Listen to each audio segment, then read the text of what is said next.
Olá pessoal, tudo bem com vocês? Então estamos aqui em mais um vídeo e neste vídeo nós vamos conversar a respeito do romance mais famoso da Anne Brontë, que é o A Senhora de Walterfield Hall, ou dependendo da sua tradução, também nós temos aqui no Brasil como A Inquilina de Walterfield Hall. Não foi a minha primeira leitura de A Senhora de Walterfield Hall, eu acho que eu até comentei com vocês em um dos vídeos de leituras do mês. Na verdade foi uma releitura que eu fiz, a primeira vez que eu li foi em 2019 e foi nessa edição aqui em inglês que eu li, e dessa vez eu li então na tradução da Júlia Romeu para a editora Record. E gente, que livro, que história incrível! Em questão de ranking das irmãs Brontës, eu já li praticamente tudo, assim, em questão de romance. Eu não li as poesias e nem o Juvenília, tá? Então, só falta o Shirley, da Charlotte Brontë, para eu ler, que inclusive eu tenho aqui em casa. Mas os outros livros das irmãs Brontës eu já li todos. Então, até agora, o meu ranking tá assim. Em primeiro lugar tá o Os Ventos Vivantes, o segundo lugar tá o A Senhora de Walterfield Hall, e em terceiro lugar está Jane Eyre. Eu já tinha lido o Agnes Grey, também da Anne Brontë, eu li em 2015, faz um tempo já, então é um livro que eu também pretendo reler agora, talvez não esse ano, mas pode ser que no ano que vem eu inclua aí uma releitura de Agnes Grey. Eu gosto demais da Anne, eu acho que a Anne realmente é a minha Brontë favorita, apesar do Os Ventos Vivantes ser da Emily e ser o meu favorito de todos, mas a Anne, eu tenho um carinho muito especial por ela, pela escrita dela, pela forma como ela conduz a história, pela forma muito fechada, como ela consegue fechar muito bem o enredo. Isso eu percebi muito bem em Agnes Grey e agora mais do que nunca em A Senhora de Walterfield Hall. Então ela tem essa capacidade de te levar, né, conduzir o enredo por um caminho sem você saber o que vai acontecer, você não consegue prever, né, as atitudes dos personagens, então é tudo muito imprevisível. Isso também acontece um pouco em Agnes Grey, mas aqui no A Senhora de Walterfield Hall isso fica muito mais evidente. Eu acho que é nesse livro que a Anne conseguiu mostrar assim, o seu brilhantismo como escritora, como narradora. E é interessante notar que a escrita da Anne, ela é bem diferente da escrita da Charlotte e da Emily, enquanto que a escrita da Charlotte e da Emily foi muito influenciada pelo movimento romântico, né? Então tem muitas descrições de paisagens, muitas descrições de sentimentos muito aflorados. Isso é bem típico dos escritores românticos do século XIX. Já a Anne não, a Anne é um pouco mais polida, ela é um pouco mais contida, né? A narração dela é mais direta, então ela vai direto ao ponto, ela não se prende tanto a tantas narrações, tirando algumas cenas chaves, né, algumas cenas importantes aqui do livro, que ela usa desses recursos de muitas descrições, de usar os recursos da natureza para expressar os sentimentos dos personagens. Então ela usa em alguns momentos aqui no A Senhora de Walterfield Hall. Eu não me recordo dela usando esse recurso no Agnes Grey. Mas enfim, antes de eu comentar com vocês todas as impressões que esse livro causou em mim, eu vou tentar resumir para vocês rapidamente do que se trata, então, A Senhora de Walterfield Hall. A Senhora de Walterfield Hall vai começar, então, contando a história de um pequeno vilarejo ali, de algumas famílias, e nesse vilarejo, um belo dia, chega uma viúva chamada Senhora Graham. Essa mulher, ela é muito jovem, ela tem por volta ali dos 22, 23 anos, é bonita. Dizem que ela estava viúva, né? E tinha um filhinho ali de mais ou menos também uns 5, 6 anos de idade, chamado de Arthur, né? O pequeno Arthur, né? Como ela chama no decorrer daí do livro. E ela chega e vai morar na propriedade de Walterfield Hall, que era um casarão que estava praticamente abandonado. E ela começa então a interagir com os moradores ali daquele vilarejo, que acho que é Linda Cart, acho que o nome assim é do local. E dentre essas famílias nós temos o nosso co-protagonista, que é o Sr. Markham. O Sr. Markham é um pequeno proprietário de terras, eu diria quase que um fazendeiro ali da região. Ele tem uma irmã, um irmão e mora apenas com a mãe e o pai, que dá a entender da história, ele já faleceu. Então basicamente ele é o homem da família, a autoridade da família ali, Markham. E ele acaba então se interessando, né, ficando bem curioso, assim como os outros moradores ali da região, a respeito dessa senhora. Por quê? Porque a senhora Helen Graham desperta a curiosidade mesmo, porque ela é muito reclusa. Então ela não quer sair, ela faz as visitas meio que a contragosto, ela tem umas ideias bem peculiares a respeito da educação do filho. Então começa a surgir nessa primeira parte aqui do A Senhora de Outfield Hall, mais ou menos ali, acho que até o capítulo 10 e pouquinho, muitos mistérios a respeito dessa mulher, porque eles não sabem de onde ela veio, não sabem como que o marido dela morreu, por que o marido dela morreu, né? E enfim, a família dela, então ela não quer contar esses detalhes. E uma coisa interessante é que dá a entender é que ela está se escondendo de alguma coisa ou de alguém. Então, todo o comportamento da Helen começa a causar desconfiança. E você sabe, né, gente? O mundo não mudou do século XIX para cá. Ainda mais em lugares pequenos, em cidades pequenas. Então, as pessoas falam mesmo, as pessoas fofocam, as pessoas querem saber da vida dos outros, correto? Então, isso não mudou, tá certo? Não mudou de 200 anos para cá. Então, as pessoas vão começar ali a falar, a causar um burburinho. E aí começam a surgir umas histórias meio esquisitas. Por quê? Ela tem, então, o seu alocatário, ali de Watchfield Hall, que é o Sr. Lawrence. Começa a surgir, então, pouco tempo depois que alguns meses depois que ela tá ali, quase que um ano que ela tá morando ali em Watchfield Hall, começa a surgir uns boatos a respeito dela e do Sr. Lawrence. Imaginem o teor desses boatos, né? Para piorar a situação, o Sr. Gilbert Markham, ele já estava realmente muito interessado nela.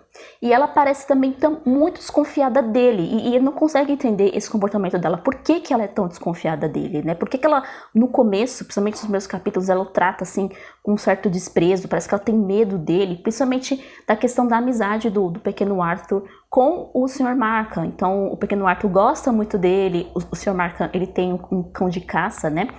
E esse cão de caça tá sempre com ele, e o pequeno Arthur gosta de brincar com esse cão de caça. Só que a senhora Graham, né, a Helen Graham, ela não gosta, ela quer ficar reclusa sozinha ali e não quer saber de ninguém. Só que aos poucos ali, meio que com jeito e sem jeito, o Sr. Markham acaba se aproximando da Helen, os dois começam também a se aproximar, até que começa a surgir então um interesse mútuo entre eles, né? Eles começam a se apaixonar, ele primeiro por ela e ela aos poucos também começa a se apaixonar por ele. Mas existe um obstáculo para eles ficarem juntos, né? E o que seria esse obstáculo? A gente então vai descobrir depois, quando em dadas circunstâncias, lembra que eu falei que começaram a surgir boatos, né, meio maldosos a respeito dela com o Sr. Lawrence, e o Mr. Markham, de início ele não acredita, até que numa determinada situação ali, ele acaba então acreditando que esses boatos são reais. E aí, nessa dele acreditar, a Helen então resolve dar o diário dela para que o Sr. Markham lesse. Nesse diário, a Helen conta então a sua história, como que ela foi para ali, por que ela foi para ali, e também vai explicar muito dos comportamentos estranhos que a Helen tem em relação às pessoas em volta dela e principalmente em relação ao Sr. Markham. Falando um pouco dessa história da Helen, não se preocupe, eu não vou contar a história dela inteira, mas eu vou contar principalmente o começo dessa história, porque eu acho importante a gente refletir sobre, principalmente, esses primeiros capítulos do diário da Helen. É o seguinte, a Helen, ela não foi criada com seus pais. Então, ela já começa contando nos primeiros capítulos do diário, que esse diário ele vai tomar aqui praticamente 60% do livro, né, o diário inteiro, que é essa jornada da Helen realmente, esse ciclo da heroína, né, que eu já vou comentar com vocês por que eu tô chamando isso de ciclo da heroína. Mas ela tem uma história de vida, assim, que é muito peculiar, né, que pra época era um pouco difícil de lidar, não era algo assim exclusivo, né, dela. Talvez muitas outras pessoas, muitas outras mulheres também passaram pela situação que a Helen passou, ainda hoje passam, infelizmente, mas a história da Helen é uma história assim que eu acho que aquela história que dá esperança, principalmente em relação ao sofrimento e principalmente em relação às injustiças da vida. Eu já vou comentar com vocês a respeito disso, então presta atenção aí. Então a Helen, como eu dizendo, ela não foi criada com os pais, a mãe faleceu e o pai dá a entender que esse pai entregou então a Helen para que seus tios a criassem. Só que acontece, esse pai da Helen, ele não era a pessoa assim, podemos dizer, mais correta do planeta. Então, em determinado momento, a Helen vai nos contar no seu diário que seu pai foi alcoólatra. Então, por causa disso, e também por outros motivos financeiros, o que era comum na época, tá, gente? Os filhos serem criados por parentes, quando os pais não têm condições de criar, então ela foi entregue a esses tios. Até aí, beleza. Só que esses tios da Helen também, assim, tem umas coisas ali peculiares que eu acredito que vão influenciar em muitas das decisões ali da Helen. Ela se afastou do pai, perdeu a mãe, não teve mais contato com o pai e foi morar com os tios. Até aí, beleza.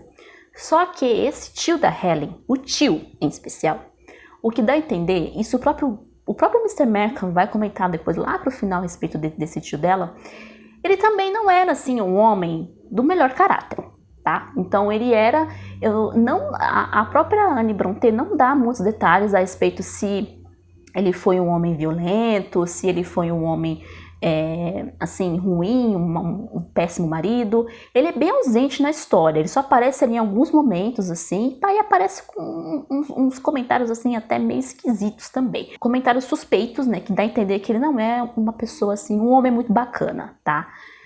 Além disso, o que também faz a gente suspeitar que o tio da Helen não é a pessoa mais bacana são os seus hábitos.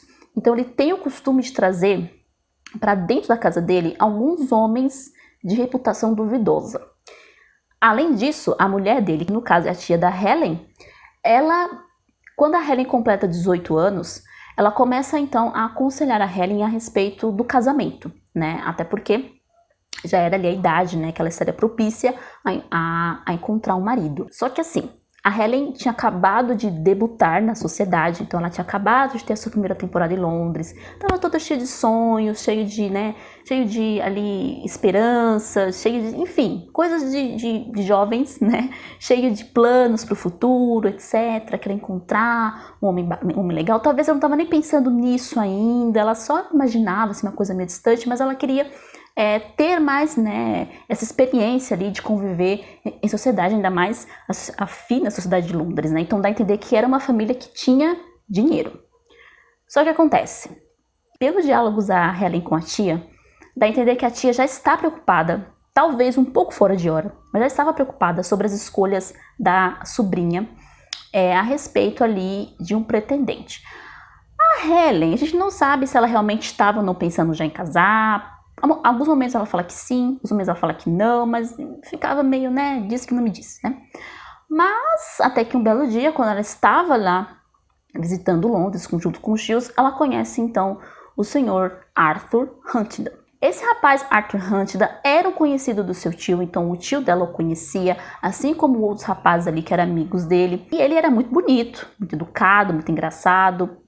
A Helen já estava recebendo atenções masculinas de outros pretendentes que ela odiava e que a tia aprovava. Olha só que curioso. A tia dizia que não era para ela se casar tão rápido, que ela para esperar um tempo, alguns anos, até ali aceitar a mão de alguém.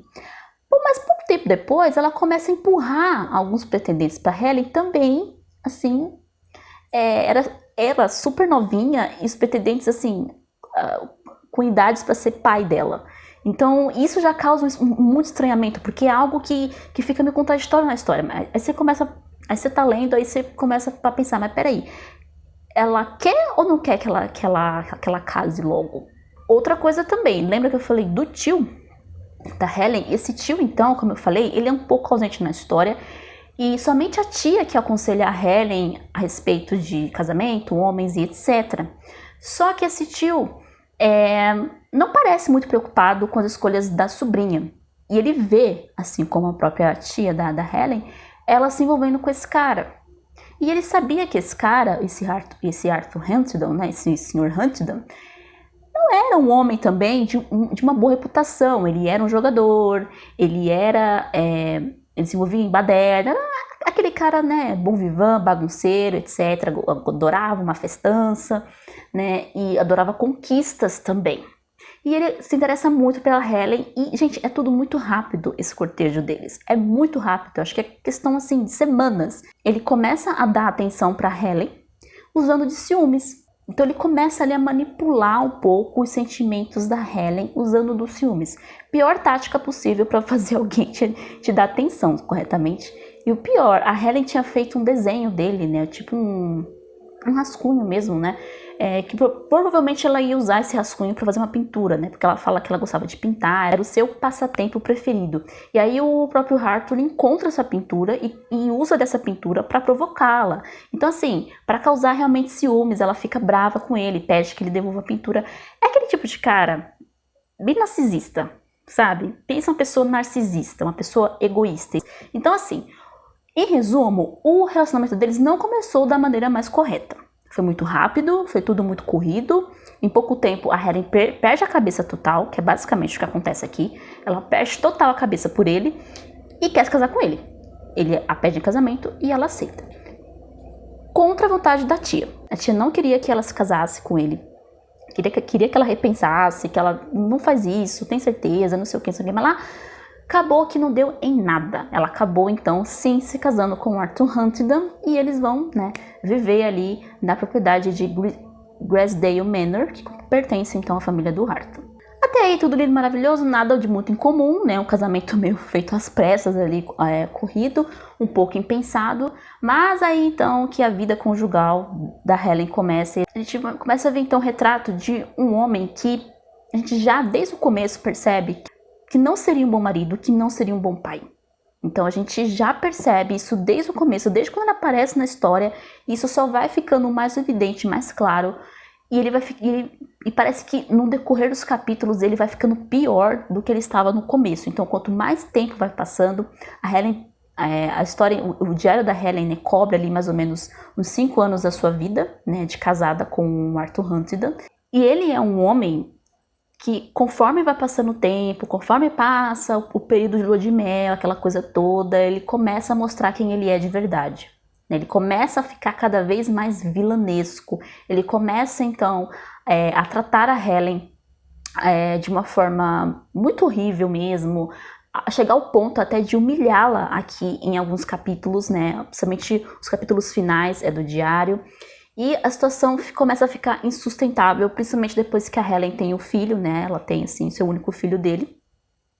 E aí ela vê que ela não pode deixar, que não tem condições dela criar o filho naquele ambiente. Porque além do Arthur ser um péssimo marido, ele começa a demonstrar que ele não é um marido dedicado, ela começa então a detestá-lo. Isso eu tô bem resumão, tá, gente? Porque isso é aos poucos, tá? O livro é grande, então a gente vai vendo essa questão de sair do amor para chegar ao ódio da Helen com o seu marido. E ele também traz muitos seus amigos de Londres, começa então para poder fazer baderna, bebedeira, principalmente a bebedeira. Então a questão do alcoolismo aqui é muito presente na história. Até umas cenas um tanto violentas aqui, não tão violentas como no Museu Vivantes, né? Quem já leu sabe que tem umas cenas bem pesadas ali de violência mesmo, com sangue, etc. Aqui não. Aqui é mais contida, a Anne Brontë não é tão explícita, mas dá a entender que houve ali uma certa violência. Ele não chega a bater nela, tá? Não se preocupem, não tem isso no livro. É um horror, você fica assim, revoltado, a sensação que passa em você é de uma tristeza imensa. A Helen, então, ela fica meio que sem chão, né? Ela começa a perder o chão, ela vê que todos aqueles sonhos que ela tinha estão sendo destruídos, ela começa a ficar um pouco amarga, então o tom do diário também começa a ficar amargo. Então é um livro que aos poucos, né, ele vai ficando cada vez mais sombrio, ele vai ficando cada vez mais pesado, sem esperanças. Então a Helen é uma mulher que tem muita fé, então ela dá a entender que ela tem uma fé muito firme, uma fé inabalável em Deus. Então ela usa dessa fé para sustentá-la. Então o papel do cristianismo é muito forte aqui nesse livro, é muito importante. Eu diria que é um dos fios condutores da narrativa, porque é justamente um desses fios condutores que vai fazer com que ela tome a decisão de tentar fugir, né, de ir embora com o filho, né, para não viver mais naquela situação. Né? E ela toma essa motivação justamente não só por ela, mas principalmente pelo filho. Eu não vou falar como é que se deu isso, né, se deu certo, se não deu certo, né, o que aconteceu depois que ela toma essa decisão. Mas assim, gente, é um livro que eu diria para vocês que você sofre muito, muito, né, que você, enfim, até chora, né, dependendo aí do seu nível de sensibilidade, né, em alguns momentos aqui, mexe muito com você. mas ao mesmo tempo é um livro que te dá esperança. É diferente então do Morro, porque o Morro é um livro que começa sombrio desde o começo. Do primeiro capítulo até, sei lá, o comecinho do penúltimo capítulo é só desgraça. Não que A Senhora de Watchfield Hall não tenha momentos de desgraça, tem muita desgraça aqui que acontece. Mas é um livro que aos poucos, ele parece que a Anne te leva pro fundo do poço ali do sofrimento, sabe? Do fundo do poço de tudo que uma pessoa consegue aguentar ali é de sofrimento não físico, lembrando que é um sofrimento psicológico, um sofrimento emocional. Né? E aí, aos poucos, ela vai te dando, né, esses fios de esperança, até que, por fim, a nossa heroína, né, que no caso a Helen, né, passa por esse ciclo do inferno, vamos chamar assim, né, usando aí um termo dantesco, né? Então, ela passa por esse ciclo do inferno para chegar, então, ao seu paraíso, né, a sua recompensa. Então, nós temos esse ciclo da história acontecendo, e esse paraíso que, curiosamente, remete à sua ancestralidade. Então, Whitefield Hall pertencia à mãe da Helen. Foi uma propriedade que pertencia à família materna da personagem. Olha só que interessante. E, claro, na questão dela reencontrar o amor, né? Dela ter essa segunda chance de encontrar, então, um homem que seja bom. Porque até então ela só conheceu homens ruins, né? Homens maus, violentos, grotescos, horrorosos, né? E aí, aos poucos, ela vai entendendo que não existem somente homens maus, existem homens bons também. E nós também vemos isso no personagem do Sr. Markham. E o que é legal é que o Sr. Markham não é um homem perfeito. Ele tem muitos defeitos, ele é um pouco esquentado, né? Ele mesmo admite, enquanto ele está narrando a história, né, para o seu cunhado, né, que a história alterna os pontos de vista. Então começa com ele contando numa carta a sua história com a Helen para o cunhado dele, e aí passa então para a narração da Helen do diário. E aí no final volta ele novamente para concluir a história. Então a gente tem também essa questão do ciclo da heroína, ou podemos chamar de jornada da heroína, que é passar por todo esse sofrimento, por esse purgatório mesmo. A gente pode até fazer uma ligação aí com a questão do céu, inferno e purgatório, né? Então ela passa ali para um período bom, depois ela entra depois ela entra no inferno, depois ela passa pelo purgatório, até que por fim ela encontra então o seu paraíso. Então a gente, de uma forma um pouco grosseira, a gente pode fazer esse paralelismo com a obra de Dante. Nós temos também muita questão simbólica da pintura, né, da arte, né? Então a Helen, em determinado momento, ela faz uma pintura do Arthur, né, retratando da forma como ela o vê, né? Isso me lembrou bastante o Retrato de Dorian Gray, do Oscar Wilde, né? Faz muitos anos também que eu li o Retrato de Dorian Gray, é um dos livros que eu pretendo aí reler futuramente, né, quem sabe ano que vem, mas essa questão da Helen fazer esse retrato dele e colocar ali naquele retrato como ela enxergava, sendo que a gente descobre depois que o Arthur não é nada daquilo que ela enxergava, né? Tem muito de simbólico justamente nessa questão da pintura. E a pintura que acabou aproximando ela do Arthur, e em determinado momento vai ser a pintura que vai acabar os separando também. Nós temos, como eu falei para vocês, nós temos a questão da fé, né? A fé é muito forte aqui nesse livro. Eu acho que é até mais forte do que em Jane Eyre. Jane Eyre é um pouco mais sutil, mas aqui a Anne Brontë usou de recursos da fé cristã muito mais forte do que em qualquer outro. Então é essa fé que sustenta a Helen, que o que faz com que ela tenha forças, não só para aguentar o sofrimento, mas também para bolar ali um plano de conseguir fugir com o seu filho.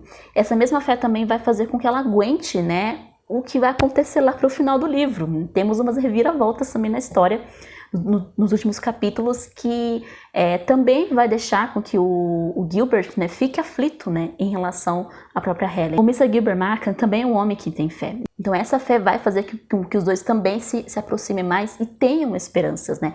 É um livro, gente, que basicamente quem é mal vai se dar mal, quem é do bem vai se dar bem. Tá? Então, por mais que a gente sofra o livro inteiro vendo os personagens bons, né, sendo humilhados, passarem por muitos sofrimentos, né, a gente vê que depois vai dar certo, dá tudo certo. De algum jeito vai dar certo, os maus são punidos e os personagens bons são recompensados. Claro, o livro vai tratar do casamento, bons casamentos, maus casamentos, né? Nós temos aqui outros exemplos de casamentos ruins também acontecendo, que é o caso do Lord e Lady Lodbrok, né? No caso deles é o inverso do caso da Helen com Arthur, né? Então a mulher que ela é a ruim da história, né? E o coitado do homem que tem que aguentar, né, as loucuras da esposa. E outro paralelo que podemos fazer com a senhora de Waltfeld Hall é também com Madame Bovary. Tem um vídeo no canal sobre Madame Bovary, eu vou deixar aqui o link na descrição. Então, basicamente, a senhora de Waltfeld Hall poderia ser uma Madame Bovary ao contrário, né? Quem já leu sabe, vai entender a referência, né? Nós temos o caso ali do casamento da Emma Bovary com Charles Bovary, um casamento ali, né, que começa a entrar em crise, começa a entrar numa situação insustentável, né, pelas traições da Emma Bovary, né? Enfim, assistam lá o vídeo que eu comento a respeito disso, mas aqui nós também temos uma situação bem parecida, né? A diferença aqui é o contrário, né? Então, e é claro, a Helen Graham é muito mais esperta, muito mais inteligente que o Charles Bovary, né? Vamos combinar.